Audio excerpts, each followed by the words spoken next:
Assalamualaikum warahmatullahi wabarakatuh. Di sini saya akan mempresentasikan tugas dasar manajemen yang dikelompokkan dari 1.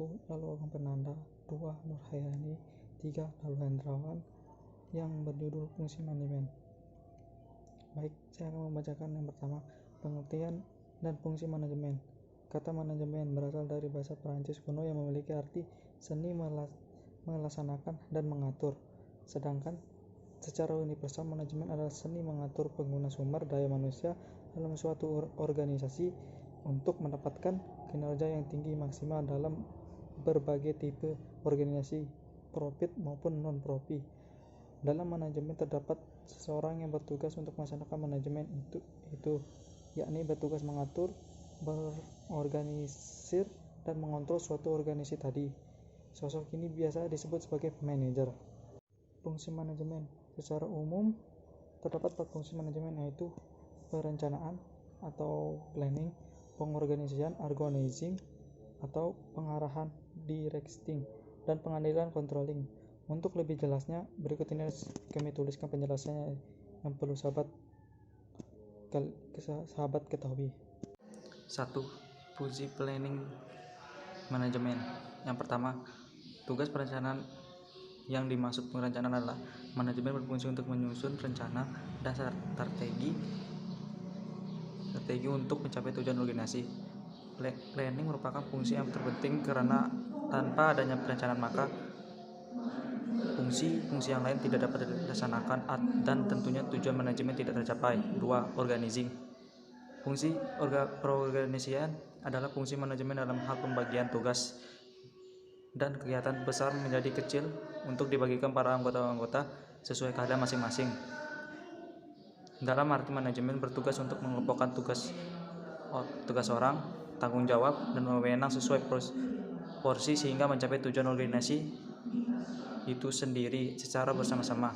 3. Directing.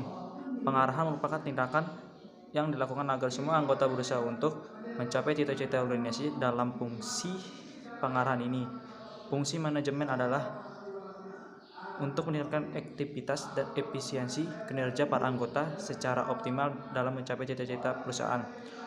4. Controlling. Yang terakhir adalah fungsi pengendalian. Yang dimaksud fungsi ini adalah manajemen untuk menilai kinerja para anggota sesuai dengan standar yang telah dibuat, kemudian melakukan perubahan dan perbaikan jika terdapat hasil penilaian yang kurang baik. Dalam ini, perusahaan perlu menyiapkan rencana perusahaan agar fungsi ini dapat berjalan dengan baik dan efisien sehingga tidak menghabiskan banyak biaya. Assalamualaikum warahmatullahi wabarakatuh. Saya akan menjelaskan tujuan dari manajemen. Tujuan dari manajemen adalah 1. Menjalankan dan menilai strategi perencanaan yang telah dikonsep agar pelaksanaannya berjalan sesuai arahan. 2. Melakukan peninjauan terhadap pelaksanaan fungsi manajemen, juga cara kerja kelompok ketika menjalankan tugasnya. 3. Melakukan pembaharuan terhadap fungsi manajemen, terutama pada strategi pelaksanaannya. Hal ini dilakukan agar target tetap tercapai apabila ada kendala dalam pelaksanaan rencana. 4. Meninjau kekuatan organisasi, mengetahui kelemahan, juga mengantisipasi ancaman yang mungkin akan terjadi. 5. Membuat sebuah terobosan yang baru berfungsi meningkatkan kinerja kelompok. Inovasi ini pastinya akan berimbas positif terhadap pencapaian rencana sesuai target. Sekian dan terima kasih presentasi dari kelompok kami berkaitan dengan fungsi manajemen.